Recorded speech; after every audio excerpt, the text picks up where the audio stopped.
Welcome back. I'm Jessica Aguirre here with Dan Ashley this morning. This morning we've been talking about a great project, the joint project by San Francisco State University and the Teaming for Technology Collaborative that has resulted in these wonderful designed websites for 4 nonprofit organizations. Really doing great work. Now joining us is Craig Abaya, who is the program coordinator for San Francisco State's Web Design Intensive Program.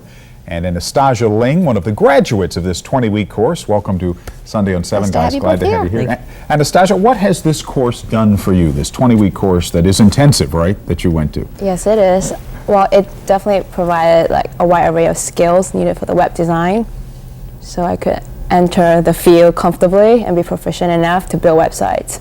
What does it take to build a website? I mean, in terms of just from a technical standpoint of knowing how to put it together also, but being able to deal with an organization, the creative side, and to implement not only the creative side, but the needs. How do they teach you that? Well, we have like content development classes, tell you like, what you need on a website. That's like the meat of any website.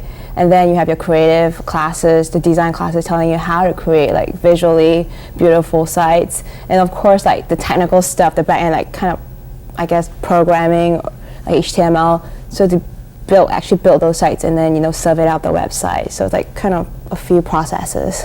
Well, now, Craig, Jessica and I have just learned to check our email recently. He's not exaggerating. Yeah, so we're not going to be great students in your class, but can anybody learn how to do this? Is this a really is this a great career path for a lot of people now? I think so. I don't think there are too many companies out there that feel they don't need a website. I think standard, just like a business plan, all companies now need a website. What's different about the course that you have? What makes it different?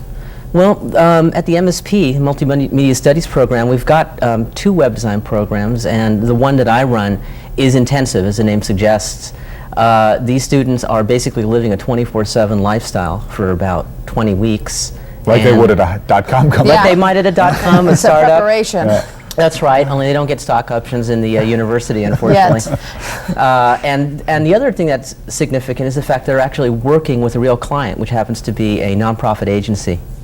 So they're really doing real work. It's not just goofing around studying and doing sort of mock-ups. They're really doing actual work that will go benefit these nonprofits. Right. They say you have to have experience to get experience. Well, they get the experience there. And can you walk us through the nonprofits are chosen, they come in, and then they are, we got a little glimpse of that in the previous segment. The nonprofits are then delegated, or the students choose which nonprofit from the ones. What happens then?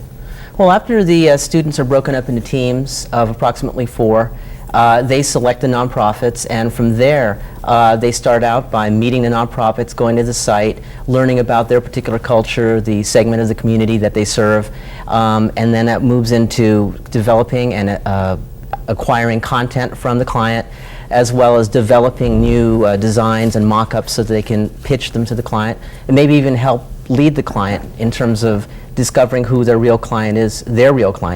Now, Anastasia, this sounds like fun. I mean, not just because you're learning some neat new skills, but because you're really doing something that helps people in the community. That's right. Tell me about that. I mean, what is that feeling like, and how beneficial was that for you, and inspiring was that for you as you were learning and helping yourself grow career-wise? You were also involved helping people in a community. Right. I mean, the feeling's great because, firstly, like for Chinese newcomers, I'm a Chinese myself, so I kind of was earmarked for this particular client because of the language proficiency and all that. And it's a good feeling to know that you can help someone. At the same time, you gain so much skills. It's not just for profit and it's making money and all that. And it's very rewarding because like when you talk to them and the whole process of getting to know them, you kind of really understand. It becomes like a family, and that kind of relationship, it's really kind of unique, I suppose. There's a connection there that you form with the work you're doing. Because like we talk so much to them, we go back and forth so much, It feels like, we call each other by first names like within the first week, it's no more like Miss So-and-so.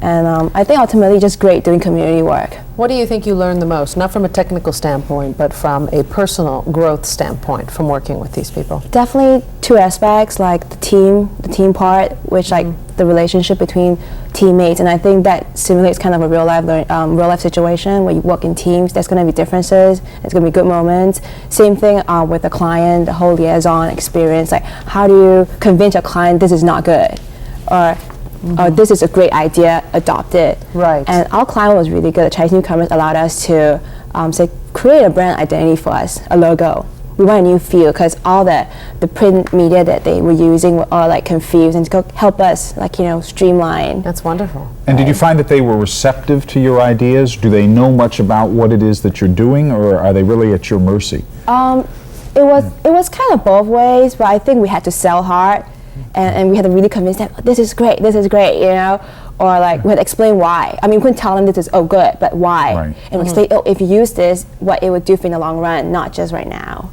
Now, Craig, how many of these classes are given a year, and how many numbers of people are we talking about? And if someone's interested, how can they sign up?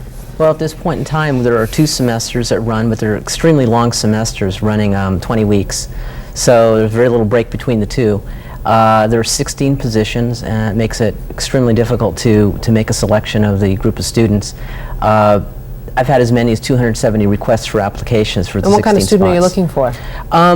Well, basically somebody who's motivated, somebody who, believe it or not, usually doesn't have a lot of experience in that particular subject matter. So Jessica and I might qualify.